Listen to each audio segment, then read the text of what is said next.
welcome to another episode of Accessibility. I'm your host Laura. I'm an animated depiction of a white woman with bright blue hair, shaved on one side, wearing a black leather jacket, a black t-shirt and black jeans.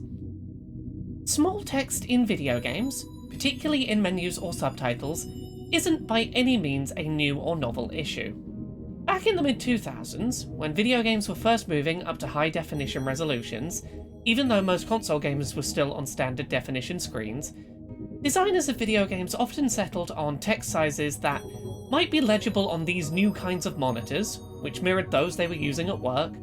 but failed to adequately consider how that text might look on an older and smaller screen. Many game developers today design in-game text based on legibility when sat looking at a monitor that's less than a foot away from them at their desk,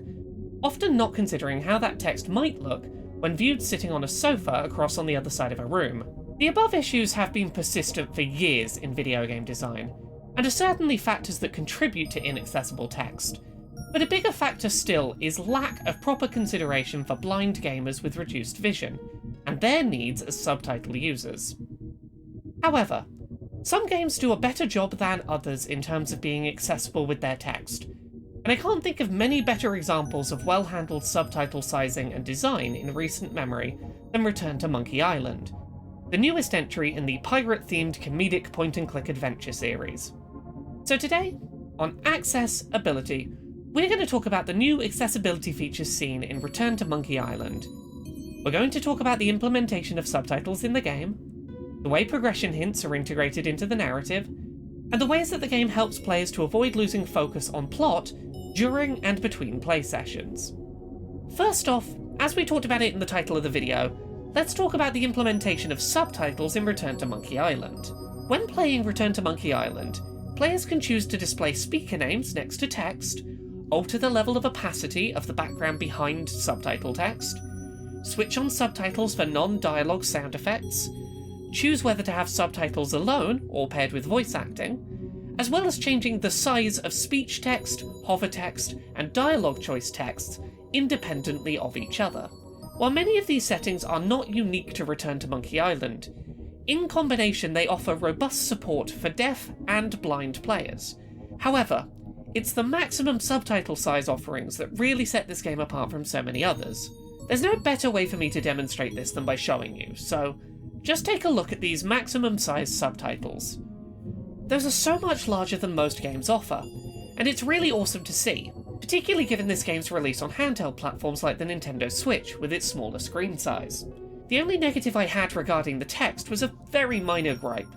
the lack of options for alternative font selection, but given that the in-game subtitles appear to be a sans serif font already, a category of fonts that's considered generally reasonably accessible for dyslexic players, it's a small complaint at most.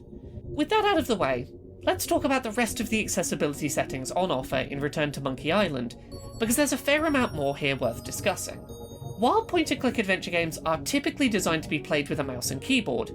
Return to Monkey Island features some of the best implemented controller support that I've experienced in point-and-click adventure games. There is no option to remap the controller button mappings, which is a shame,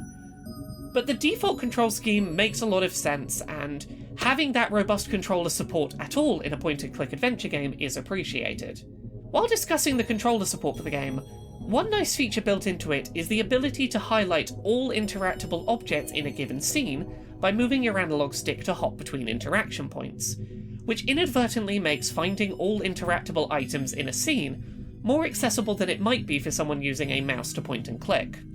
For players who suffer with motion sickness or who suffer from visual overstimulation, Return to Monkey Island allows players to turn off ship motion visuals and visual distortion effects for a more comfortable play experience. The game also features a variety of volume sliders to customize the mix of game audio for those in need of certain sounds being prioritized.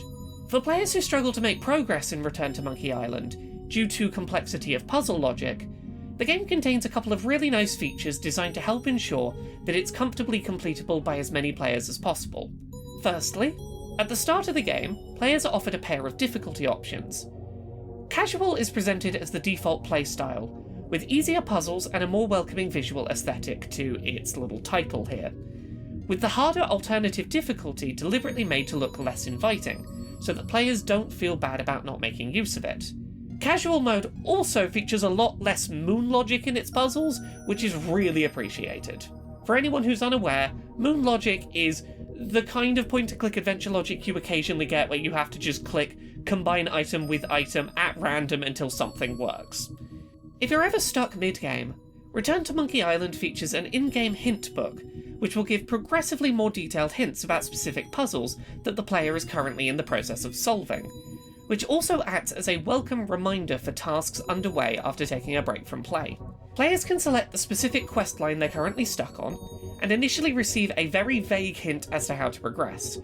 They can then ask, often multiple times, for more detailed hints, eventually being given a direct answer as to how to progress. This is woven into the narrative, and you're never penalised for using it, although the game does encourage attempting to solve puzzle yourself first before consulting the book for hints. Additionally, I want to talk about the features in Return to Monkey Island that exist to help players that have attention, focus, or memory conditions to help them engage with the game. While playing, if a player can't remember what they're meant to be doing, or which questlines are currently available, the prior mentioned hint book acts as a spoiler-free reminder of in-game progress tasks. However, for players who lose focus or attention on a more granular level, such as mentally tuning out for a second or impatiently button mashing and missing a line of dialogue, the player can at any time with a single button pull up a text log of all in-game text, to scroll back for a reminder of what has been said or has been missed in a conversation. Lastly, if you take a break from playing, there's an option for the game to greet you with a previously on segment, to helpfully remind you, told as narrative by characters in the game itself, what was happening when you last played, to help you get back on track with progress. While it was definitely the large subtitle size support that initially caught my eye with Return to Monkey Island, the more of it I've played, the more I've come to really appreciate a lot of the smaller accessibility-focused choices that the game makes. Return to Monkey Island is in many ways a game about revisiting a world and a game series that has grown and changed since its initial inception. And while I think this is most obvious in the narrative choices made, it also somewhat applies to the addition of accessibility support to the series. This is at times very much a story about the way that things change and aren't how they used to be, and seeing that applied to accessibility in the game itself is really heartwarming to see.